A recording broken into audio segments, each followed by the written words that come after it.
Hello, it's time for another story, and the story I'm going to tell you today is the story of Sir Edward and the Dragon. Sir Edward was a knight, which means, as you can imagine, he was brave and fearless, kind and thoughtful, and he was honest and trustworthy. But what might surprise you about Sir Edward was the fact that he was so young. Little more than a boy, he had become the most famous knight in the whole kingdom, and he had done that by the other thing that made him special, for Sir Edward was very, very clever, and that's how he'd been able to beat knights 3 times his strength and twice his age. Now, on the day of this story, Sir Edward was riding through a part of the country that had been causing him some concern. It used to be flat and full of farms, but just recently there had been reports of mountains appearing out of nowhere and forests. Sir Edward had been sent to find out what was going on, and sure enough, as he rode his horse through one of these forests, he began to get a very strange feeling. This shouldn't be here, he thought to himself.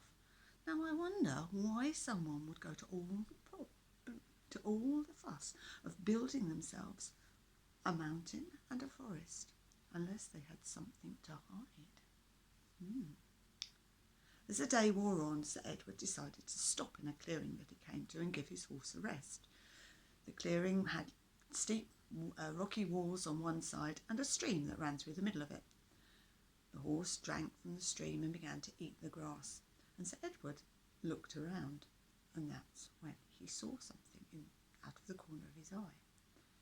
In the rock wall there was a gap. A cave. Thought Sir Edward. Perhaps whoever built this mountain and put this forest here lives in this cave. I shall go and see. So leaving his horse behind, he crept carefully towards the entrance of the cave. Although it was a little bit narrow to get in, when he got to the other side, it was a huge cavern. And, strangely enough, although it was cold, it didn't smell damp or musty like a cave should. In fact, there was a breeze blowing through it. Aha, said Sir Edward to himself. This isn't a cave at all, it's a passage, and I'm going to find out where it leads. So very carefully he crept around a boulder and followed the passage along, and in no time at all he was standing in the sunshine on the other side of the mountain at the top of a bank which was full of grass and wild flowers, in which bees and butterflies were busily buzzing and fluttering. At the bottom of the bank there was a moat, and on the other side of the moat, protected by a drawbridge which luckily was down, there was the most enormous castle that Sir Edward had ever seen in his life. Aha, said Sir Edward to himself, this must be what the person who built the mountains is trying to hide. Now, I'd better go and introduce myself and find out exactly what it is he's up to. So Sir Edward bravely strode down the grassy bank, across the drawbridge and up to the great castle doors. He was just about to bang on them loudly with his sword when he realised that they weren't actually shut, and a gentle push opened the great hinged doors with barely a squeak. Now Sir Edward was looking into a hall that stretched the length of 2 football pitches. It had marble floors that shone so brightly he could almost see his face in it, and there was a great fireplace down one side, large enough to take a knight and his horse. Up above the galleries there were windows which flooded the room with light, and a huge table completely laden with tableware made from gold and silver and studded with precious stones filled the middle of the room. But the thing that Sir Edward noticed most was how clean the place was. There was not a footprint, not a finger mark, not a cobweb to be seen anywhere. No dust, no dirt. It was quite incredible. Someone must spend a lot of money keeping this clean, he thought to himself. I wonder where they are. So he put his hands round his mouth and he shouted, "Hello! Anybody home?" Well, Sir Edward wasn't expecting the response that he got. From the very far end of the hall, there came the sound of loads and loads of voices, all shrieking at the top of their voices, "Help! Help! Down here! Help! Help!" Well, Sir Edward was a knight. He wasn't going to allow people to be screaming for help and ignore them. He strode down the hall to a door in the wall, and he pushed it open. There were stairs leading down into the darkness, and cautiously he crept down them. He found himself in a great dungeon lit by a curious green light. But the thing that he noticed most was that from the floor to the ceiling the dungeon was full of cages, and in each cage there were people, men, women, children, all locked up and all screaming at the top of their voices, begging Sir Edward to help them. "Stop!" shouted Sir Edward, and when the noise eventually died down, he looked at the oldest man and pointed. "You, tell me what's going on," he said. The old man, in a very croaky voice, said, "Oh, Sir Knight, we are so glad to see you. We are the villagers who lived around these parts before the mountain and before the forest.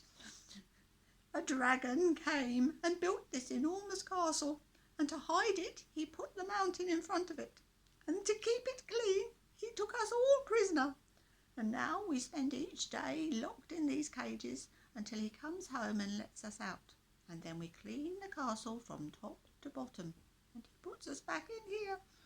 We want to go home, Sir Knight. Let us free." "Well, of course I shall," said Sir Edward. "Where's the key? Do you know?" "It's over there," said the old man, pointing to a hook in the wall by the door, "just out of reach of us all." And there a great golden key hung on a big circular key ring. "Oh, I'll have you out in no time," said Sir Edward, and he went towards the key and picked it up. Marching down to the far end of the dungeon, he began to unlock the first of the cages, and then he became aware that the people, instead of crowding forward as they had done before, were now cowering in the back, looking scared and worried, and a strange sound was coming down the stairs towards him. Turning, he found himself face to face with a dragon, and not just any old dragon. This dragon was the largest dragon Sir Edward had ever seen. It had amber eyes, it had teeth as long as Sir Edward's arms, and it was covered from head to foot in green and gold scales, and its brown leathery rings were folded along its back. It smelt of bonfires and unused fireplaces. "What's this?" hissed the dragon, and he sent out a stream of fire that just missed Sir Edward's bottom. "It's a knight. Dragons don't like knights. I'm going to put you in a cage and make you do my cleaning. Ha ha ha!" Sir Edward looked at the dragon. It was far too big for him to fight. Do you remember I told you Sir Edward was very clever? And as he stared at the dragon, a plan formed in his mind.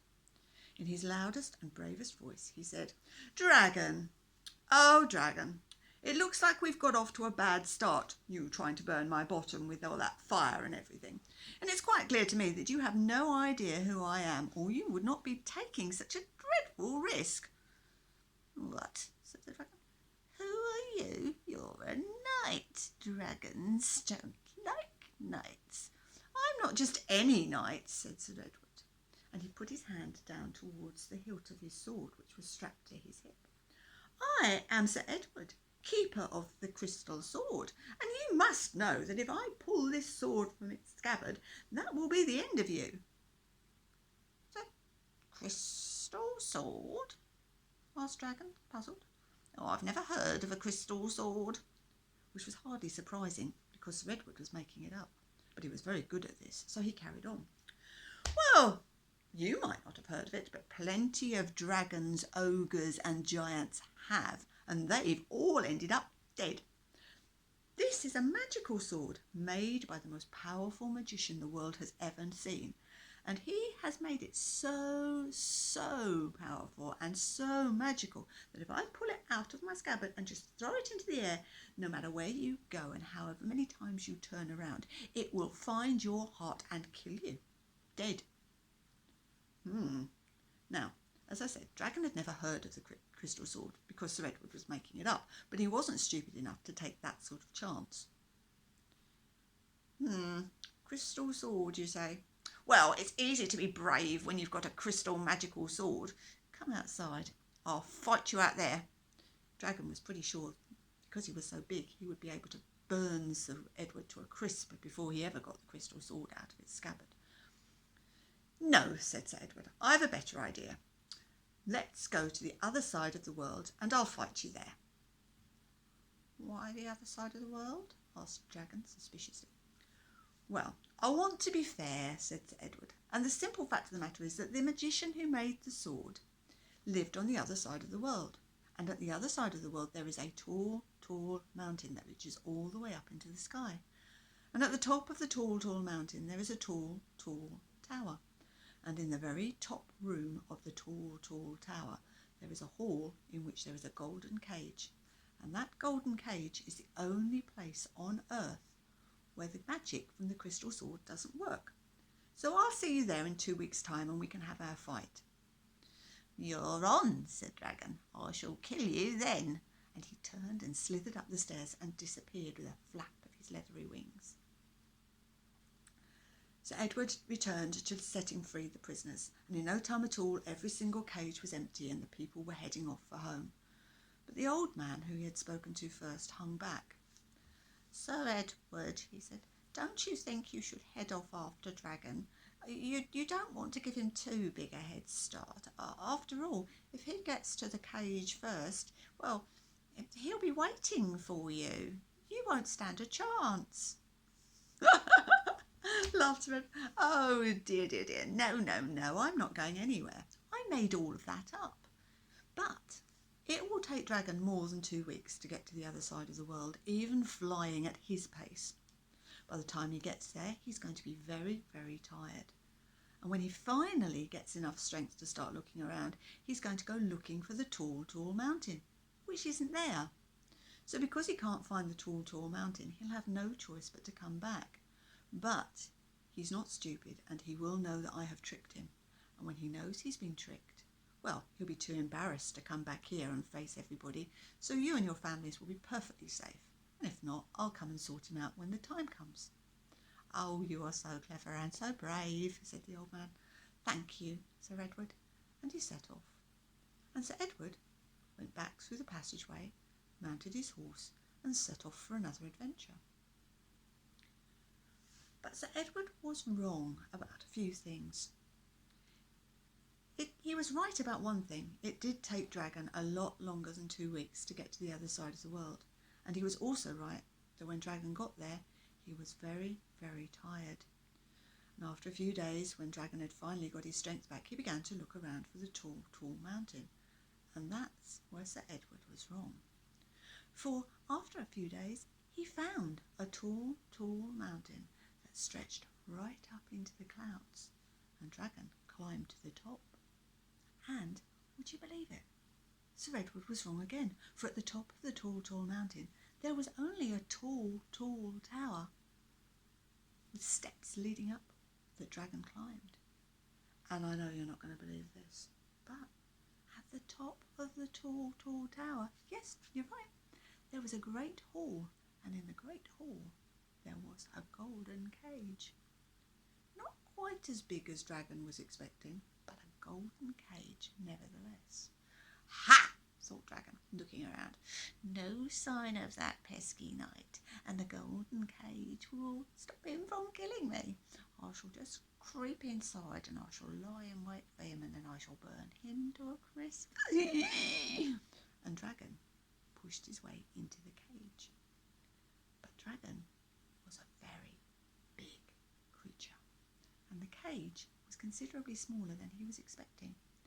So he squished and he squeezed and he squirmed and he wriggled, and at last every last scale of him was inside the cage and the door shut with a click.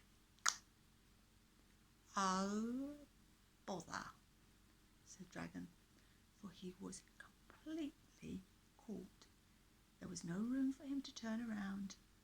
Nothing. He could do nothing but wait for someone to come and set him free. Which, as far as I know, no one ever has. And until they do, Dragon will be stuck in his cage, and everyone can live happily ever after. And that's the story of how being clever helped Sir Edward to beat a dragon.